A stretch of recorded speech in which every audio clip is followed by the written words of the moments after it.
আপনাদের সাথে একটি ভিডিও শেয়ার করছি, যেখানে দেখতেই পারছেন গাছটি মাশাআল্লাহ কত সুন্দর হয়েছে।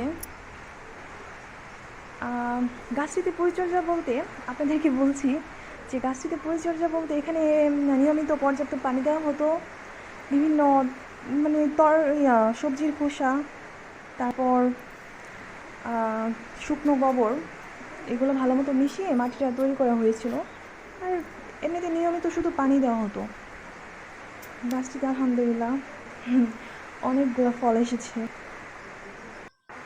অনেক গাছপ্রেমী বন্ধুরা আছে যারা মানে গাছের সাথে সময় কাটাতে অনেক পছন্দ করে, ভালোবাসে।